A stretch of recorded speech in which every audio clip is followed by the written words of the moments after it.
দেলোয়ার সাঈদী মানেই কোরআনের একজন বিখ্যাত ভাষ্যকার, এবং সব সময় তার ভাষ্য, তিনি কোনো রাজনীতিবিদকে ভয় করেন নাই, কোনো প্রধানমন্ত্রী রাষ্ট্রপতিকে ভয় করেন নাই, বুক ফুলিয়ে কোরআনের ভাষা বর্ণনা করেছেন।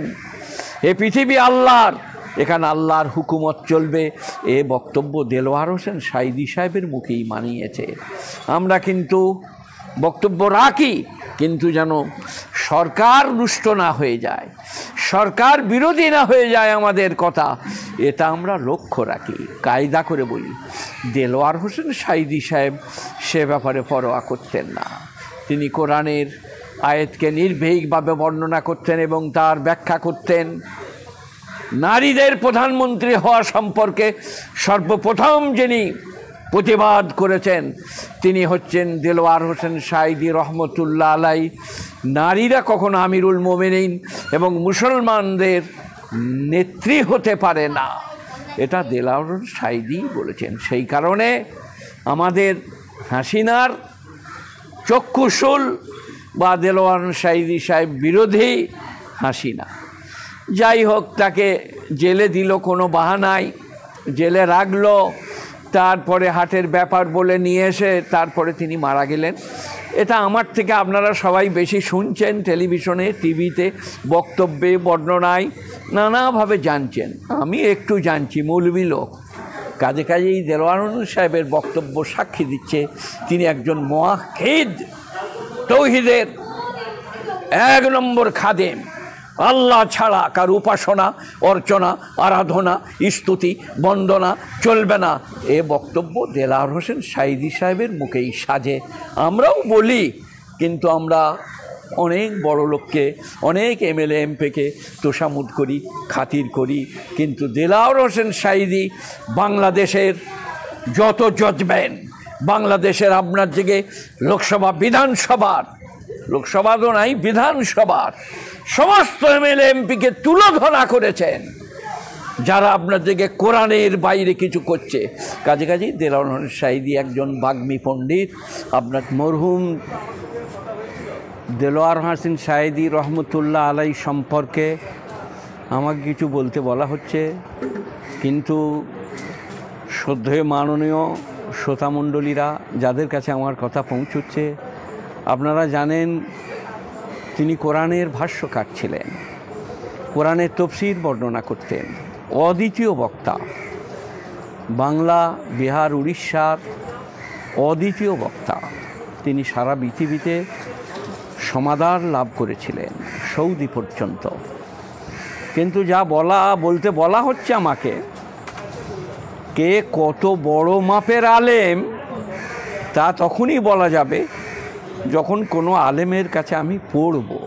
আমার উস্তাদ হযরত মাওলানা জাকারিয়া সাহেব রহমতুল্লাহ আলাইহি নওয়ারাল্লাহু মারকাদা মাদফুনুন ফি জান্নাতুল বাকি, আমার উস্তাদ হযরত মাওলানা জাকারিয়া সাহেবের পরে যার নাম বলবো মুফতি মুজফ্ফর হোসেন সাহেব রহমতুল্লাহ আলাইহি নওয়ারাল্লাহু মারকাদা, হযরত মাওলানা ইউনুস সাহেব রহমতুল্লাহ আলাইহি, এদের কাছে আমি বুখারী, মুসলিম, আবু দাউদ ইত্যাদি পড়েছি। এদের সম্বন্ধে আমাকে জিজ্ঞেস করলে আমি বলবো তিনারা ছিলেন বাগ্মী পণ্ডিত, আলেম, ওস্তাদ। বাকি কোন আলেমের এলমিয়াত কতটা, তাদের যোগ্যতা কতটা, এটা আন্দাজে বলা যাবে না। তবে দেলোয়ার হোসেন সাঈদী সাহেব একজন বাগ্মী বক্তা, অদ্বিতীয় বক্তা, কোরআনের ভাষ্যকার। তিনি একজন জামাতি ইসলামীর যোগ্যতম আলেম। আর আপনারা জানেন আমরা হানফিউল মসলকের ওলামায়ে দেওবন্দ, জামাতি ইসলামী হিসেবে তিনি প্রখ্যাত, বিখ্যাত, তার বক্তব্য মারাত্মক। কিন্তু তার সম্বন্ধে, তার যোগ্যতা, তার পরেজগারি, তার তাকওয়া, তার ক্ষুধাভীরুতা তিনি জানেন, তিনার আল্লাহ জানেন। আল্লাহ বলছেন কোরআন পাকে, ইন্নামা ইয়াখশাল্লাহ মিন ইবাদিহিল উলামা, রীতিমতো যাকে আল্লাহকে ভয় করে তারা ওলামা সম্প্রদায়। দেলোয়ার হোসেন সাঈদী রহমতুল্লাহ আলাইহি তাদের মধ্যে অন্যতম। এরপরে তার রাতের ইবাদত, তার আল্লাহ ভীতি, তার ক্ষুধা ভীতি, তার আল্লাহ জানে। আমরা বাহ্যত যেটা দেখেছি তিনি একজন প্রখ্যাত বিখ্যাত বাগ্মী আলেম।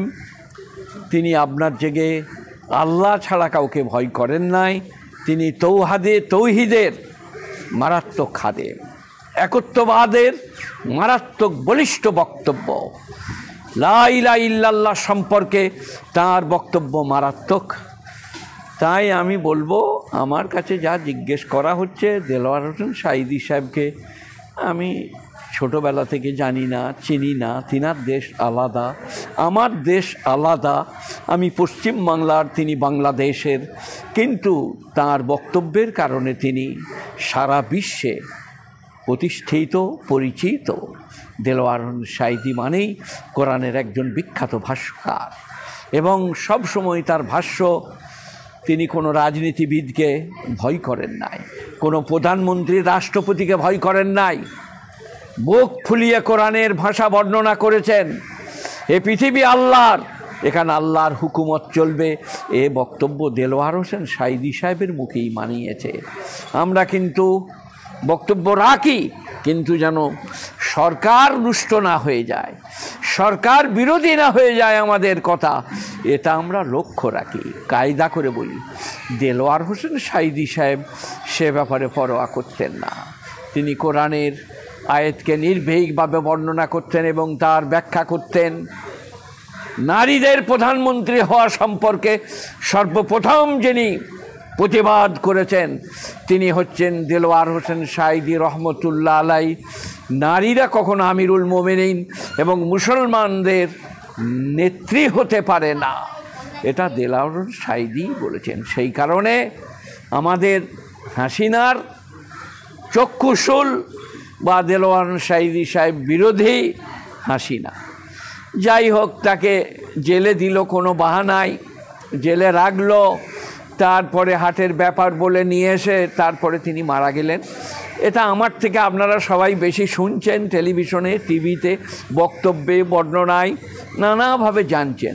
আমি একটু জানছি, মৌলবি লোক, কিন্তু আমার বক্তব্যের সারমর্ম আমার নিজের জন্য এবং সকলের জন্যে। কার পরেশগারি কতটা, ক্ষুধাভীতি কতটা, রাতের অন্ধকারে ভয় কতটা, এটা আল্লাহ ছাড়া আর কেউ জানে না। কাল মরণের পরে কার পদমর্যাদা কেমন হবে আল্লাহ ছাড়া কেউ জানে না। আমরা মৌলভী শওকত ইবনে আব্দুল করিমকে ভাষ্যকার, বক্তব্য রাখেন অমুক তমুক, পশ্চিমবাংলার বলে দিলে তো হবে না। আমি বোধহয় পশ্চিমবাংলায় প্রথম বলেছি, বক্তব্য রাখা আলাদা জিনিস, আলেম হওয়া আলাদা জিনিস।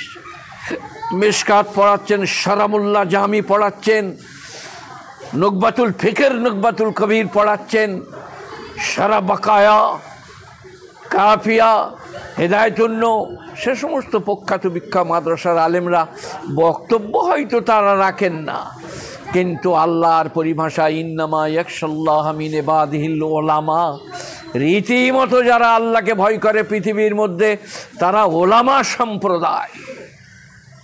আর ওলামার সঙ্গে যাদের ব্যবহার খারাপ, ওলামাকে যারা খারাপ মনে করে, তারা পৃথিবীর জ্ঞানী গুণীদের ভাষায় তারা মুনাফেক।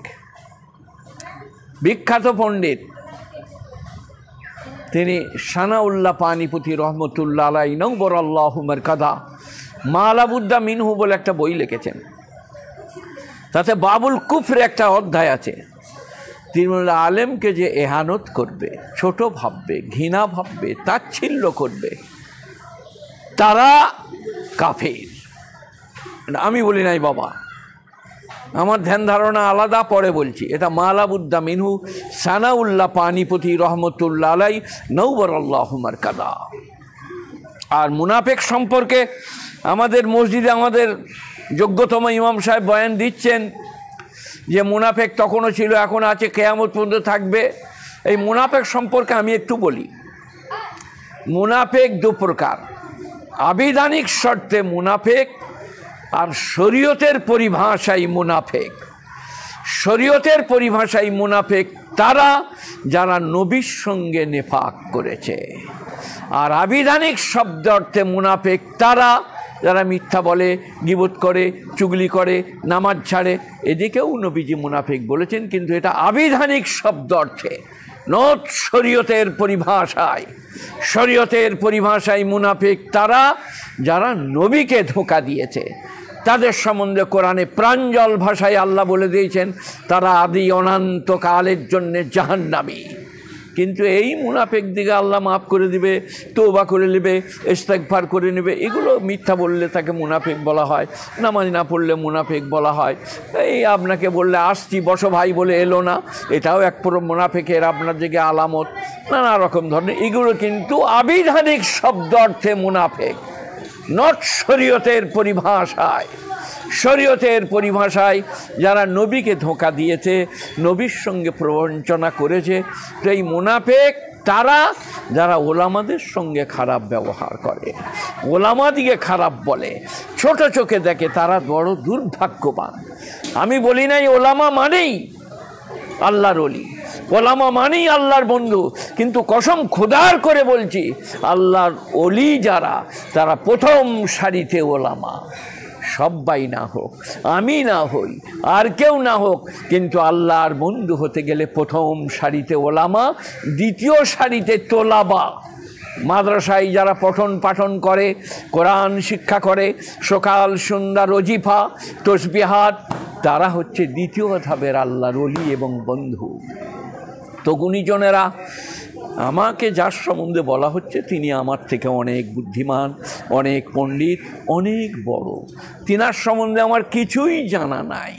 তিনি জামাতি ইসলামী, এইটুকু আমি জানি, এবং বাগ্মী পণ্ডিত, কোরআনের ভাষ্যকার, কোরআনের তফসির করেন। এই জয়ীফ রেওয়ায়েত আজে বাজে জিনিস তিনি বর্ণনা করেন না, কোরআনের আয়াত পড়েন আর ব্যাখ্যা করেন গুণীজনেরা, জ্ঞানীজনেরা। সেই জন্য আল্লামা দেলোয়ার হোসেন সাঈদীকে যারা আল্লামা বলছেন, কোরআনের ভাষ্যকার হিসেবে আল্লামা বললে দোষ নাই। আল্লামা আনোয়ার শাহ কাশ্মীরি, আল্লামা অমুক, এই আল্লামা বলা হয় তাদেরকে আলেমের পরে যে ধাপটা, এই রকম ধাপে যারা উন্নতি লাভ করে তাদেরকে আল্লামা বলা হয়। আল্লামা ইউআল্লিমু তালিমান ফাওয়া মুআল্লিমুন। আল্লামা অধিক পণ্ডিত, খুব জাননেওয়ালা, কোরআন নিয়ে যারা গবেষণা পর্যালোচনা করে তারা আল্লামা। এতে আপনার বিরোধ করার আর প্রতিবাদ করার কোনো নাই, একবারই ভুল হচ্ছে আপনার। আল্লাহ যাকে আল্লামা করবে। আমিরুল মোমিনিন আবু বকর, ওমর, ওসমান, আলী, তালহা, জুবায়ের, তো আপনি কি তো আমিরুল মোমিন বলা হচ্ছে না, আপনি আমিরুল মোমিনও হচ্ছেন না। তারা আল্লাহর রসুলের সাহাবা, কোরআনে ভূয়সী তাদের প্রশংসা। কোরআন বলছে রাজি আল্লাহ আনহুম রাজুয়ান, তাদের উপরে আল্লাহ সন্তুষ্ট, আল্লাহ তাদের উপরে সন্তুষ্ট, তারা আল্লাহর উপরে সন্তুষ্ট। তাদের বিরোধিতা করে আপনার ক্ষতি হবে, তাদেরকে ছোট ভাবলে আপনার ক্ষতি হবে। আর পাঁচটা মানুষ যেমন, সাহাবারা তেমন নয়। সাহাবাদের ডেফিনেশন এবং সংজ্ঞা হচ্ছে ইমানের সাথে আল্লাহর নবীকে যিনি একবার দেখেছেন তিনি সাহাবা। আমার কোনো দূর সম্পর্কের ভাই বলছিলেন যে অমুক পীর সাহেব, অমুক বুজুর্গ সাহাবাদের থেকে বড়। আমি বললাম তোমার জানা নাই যে যত বড়ই অলি হোক, আদনা দরজার সাহাবার সমকক্ষ কোনোদিন হবে না। সাহাবা মানে যিনি নবীকে ইমানের সাথে দেখেছেন। আর অলি আল্লাহ, আল্লাহর বন্ধু, আল্লাহর পিয়ারা, বুজুর্গ, পরেজগার, মুত্তাকি, খোদাভীতি, তারা আপনার দিকে অলি আল্লাহ। আলা ইন্না আউলিয়া আল্লাহ লা খাউফুন আলাইহিম ওয়ালা হুম ইয়াহজানুন। যারা আল্লাহর অলি, আল্লাহর বন্ধু, তাদের জন্য তোমরা মৃত ঘোষণা করো না, তারা চিরজাগ্রত। তো এটা সম্বন্ধে অনেক তর্ক বিতর্ক, অলি আল্লাহরা মরে গেছে, হ্যান ত্যান ইত্যাদি। তো কেউ কেউ বলছে যা মরে, এই মরে নাই এর মানে হচ্ছে তারা মরেও অমর। মরে নাই মানে দুনিয়ায় বসে আছে, তাদের স্ত্রীকে বিধবা বলা যাবে না তা তো নয়, মরেও অমর, কিয়ামত পর্যন্ত তারা অমর। আল্লাহর ওলিদের পরিভাষায়, সাধারণ লোকের পরিভাষায়, পৃথিবীর পরিভাষায় মরেও তারা অমর হয়ে আছে। আজকে আমাদের পশ্চিমবাংলায় রবীন্দ্রনাথ ঠাকুর, শরৎচন্দ্র চট্টোপাধ্যায়, গান্ধীজি, ক্ষুদিরাম বসু, মাতঙ্গিনী হাজরা, তারা শহীদ হয়েও আজকে তারা অমর, মরে গিয়েও তারা অমর। তাদের জন্য রবীন্দ্রসঙ্গীত পড়া হয়, তাদের জন্য কত রকমের প্রশংসা গীতি গাওয়া হয়। তারা মরেও অমর হয়ে আছে মানুষের বিচারে বিবেচনায়। যারা ওই ধ্যান ধারণার, তাদের কাছে, আমাদের কাছে রবি ঠাকুর একজন পণ্ডিত, সাহিত্যিক, কবি, দার্শনিক, আর আপনার দিকে বলা যেতে পারে উনি ব্রহ্ম ছিলেন, একশ্বরবাদী। বলছেন মাঝে মাঝে দেখতে পাই তোমাকে, বারবার দেখতে পাই না কেন, সব সময় পাই না কেন। এগুলো সব আধ্যাত্মিক। যেমন কাজী নজরুল বলেছেন, মরণের পরে ঘুরে এসে বলো ঠকে চোখে জিতেছ। এ কি চারটিখানি কথা সাধারণ লোকের মুখে বার হবে? মরণের পরে ঘুরে এসে বলো ঠকে চোখে জিতেছ। কাজী নজরুলের ওই শ্যামামায়ের বন্দনা শুনে তারপরে আজে বাজে ফতোয়া দিয়ে দিলে হবে না। যদি আল্লাহর প্রশংসা শোনেন তার মুখে, তো মনে হবে এত বড় ওলি আর ভারতে নাই। কাজেই তার বিচার বিবেচনা আল্লাহ বুঝবেন, সেই রকম করবেন। ওই লালন ফকিরের ভাষায় আপনারা তো মানবেন না, বুঝবেন না। আল্লাহ কাউকে করে কানা খোঁড়া, কাউকে কাউকে এমন অসুখ দেয় তার ওষুধ পাওয়া যায় না। আল্লাহর বিচার 16 আনা। কাজেই নিজে যেতটুকু জানি, যতটুকু জানেন ততটুকু বলাই ভালো। কারো সম্বন্ধে বাজে মন্তব্য, পরচর্চা, পরনিন্দা, শিক্ষিতকে অশিক্ষিত বলা, গুণীকে অজ্ঞুণী বলা, এগুলো কোনো ভালো পক্ষের লক্ষণ নয়। তাই দেলোয়ার হোসেন সাঈদী, আমি মৌলভী শওকত ইবনে আব্দুল করিম, অসহায় দুর্বল গরিবের ছেলে, অশিক্ষিত সাধারণ, মাদ্রাসা নিয়ে থাকি। আমি বলছি তিনি একজন গুণীজন ব্যক্তি, একজন ভাষ্যকার, বাগ্মী পণ্ডিত এবং ভারতের একজন যোগ্য বক্তা। তাই তার সম্বন্ধে আমার ছোটোবেলা থেকে কোনো কিছু জানা নাই। আর তিনি জামাত ইসলামের মানুষ, সে সম্পর্কে আমি ডুব দিই নাই। তাদের ধ্যান ধারণা নিয়েও আমার কিছু তেমন জানা নাই। আমাদের ওলামারা সব বর্ণনা করেছেন। কিন্তু প্রত্যেক দলেই, একদিন একটা জায়গায় গিয়ে দেখলাম আমরা একটা ছাত্র মিলাদে কেয়াম করছে। এমন তুমি কেয়াম করছো, কী ব্যাপার? ওরা আমাকে রাখবে না কেয়াম না করলে। আমরা তাহলে করবি। সেই কারণেই প্রত্যেক দলেই জামাত ইসলামী, ওলামায়ে দেওবান, ওলামায়ে আহলে হাদিস, ওলামায়ে আপনার জেগে মক্কি, মাদানি, প্রত্যেক দলেই ভালো মন্দ আছে। ওলামায়ে দেওবান বলুন, জামাতি ইসলামী বলুন, জামাতি ইসলামীর আর 5টা আলেমের সঙ্গে দেলোয়ার হোসেন সাঈদীকে তুলনা করলে হবে না। কটা আলেম বুক ঠুকে জোর গলায় বাংলাদেশের মাটিতে দাঁড়িয়ে প্রধানমন্ত্রী, রাষ্ট্রপতি, মন্ত্রী, এমএলএদের বিরুদ্ধে বক্তব্য রেখেছে কটা আলেম? তিনি হচ্ছেন দেলোয়ার হোসেন সাঈদী। তাই জামাতি ইসলামী বলেই বাজে জায়গায় ফেলে দেবো কাউকে, জামাতি ইসলামী বলেই বাজে জায়গায় রাখবো, ওলামায়ে দেওবান বলেই মাথায় চাপিয়ে নেব। সব দলেই ভালো মন্দ আছে, সব দলেই উঁচু নিচু আছে। সব বক্তাদের মধ্যেই বলে এই আলেমরা যারা বক্তব্য রেখে বেড়ায় সব চোর, সবাই নয় ভাই। তাদের মধ্যে রাতের অন্ধকারে কানবার লোক আছে, মানুষকে ভালো কথা দেবার মতো লোক আছে। তারা তবলিগের নিয়েতে আপনার জেগে ছুটে বেড়ায়, কেঁদে বেড়ায়। তাই সবাইকে এক ক্যাটাগরিতে ফেলে অমুক জনা জামাতি ইসলামী, অমুক জনা বেদাতি, অমুক জনা আপনার জেগে দেওবান্দি, অমুক জনা বেরেলি, অমুক জনা ফুরফুরার, এই বলে এক ক্যাটাগরিতে ফেলা হবে না। আজকে পশ্চিমবাংলার জবরদস্ত অলি আল্লামা রুহুল আমিন সাহেব, নওবরাল্লাহু মারকাদা, আমার শ্বশুরের পীর সাহেব, আজকে ফুরফুরার আবু বকর সিদ্দিক রহমতুল্লাহ আলাই, নওবরাল্লাহু মারকাদা। আমি কতবার বক্তব্যে বলেছি, পশ্চিমবাংলার মানুষের দাড়ি, বোরকা, নম্রতা, বিনয়ী, নামাজ, ফুরফুরার পীর সাহেবদের অবদান।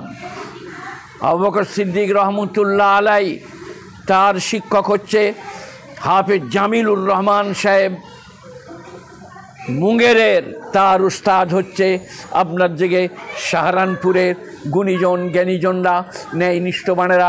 সেই কারণে কাউকে কোনো দলের হওয়ার কারণেই খারাপ বলে দেওয়াটা, আমাদের ধ্যান ধারণা, ভেতরের কথা আল্লাহ ছাড়া কেউ জানে না। তবে কুল্লু এনাইন ইউজাউ বেমাফি, প্রত্যেক পাত্রদের থেকে তাই টপকিয়ে পড়ে যা তাতে রাখা থাকে। কাজেই দেলোয়ার হোসেন সাহেবের বক্তব্য সাক্ষী দিচ্ছে তিনি একজন মুওয়াহ্হিদ, তৌহিদের এক নম্বর খাদেম। আল্লাহ ছাড়া কার উপাসনা, অর্চনা, আরাধনা, স্তুতি, বন্দনা চলবে না, এ বক্তব্য দেলাওয়ার হোসেন সাঈদী সাহেবের মুখেই সাজে। আমরাও বলি, কিন্তু আমরা অনেক বড় লোককে, অনেক এমএলএ এমপিকে তোষামুদ করি, খাতির করি, কিন্তু দেলাওয়ার হোসেন সাঈদী বাংলাদেশের যত জজমেন, বাংলাদেশের আপনার দিকে লোকসভা, বিধানসভার, লোকসভা তো নাই, বিধানসভার সমস্ত এমএলএ এমপিকে তুলোধনা করেছেন যারা আপনার দিকে কোরআনের বাইরে কিছু করছে। কাজেই দেলাওয়ার হোসেন সাঈদী একজন বাগ্মী পণ্ডিত, আপনার দিকে কোরআনের ভাষ্যকার, কিন্তু আমি তার সম্বন্ধে অন্য কিছু বলতে পারবো না। আমার নিজের যোগ্যতা নাই, আমি নিজেই দুর্বল এবং অসহায়, তাই আমি আমার বক্তব্যে ইতি টানছি। আমি আমার মাদ্রাসা দারুল উলুম, জামিয়া আরাবিয়া দারুল উলুমে বসে বক্তব্য রাখছি। মাদ্রাসা এবছর নানাভাবে পরিষ্কার পরিচ্ছন্ন করা হয়েছে, মসজিদে রং করা হয়েছে, এখনও রং চলছে। আগামী 7ই ফাল্গুন মাদ্রাসায় বিখ্যাত জালসা আছে, 20টা ছেলে পাগড়ি পাবে। আপনাদেরকে এই মাধ্যমে দাওয়াত দেওয়া রইল, সুযোগ পেলে আসবেন। আসসালামু আলাইকুম ওয়া রাহমাতুল্লাহি ওয়া বারাকাতুহু।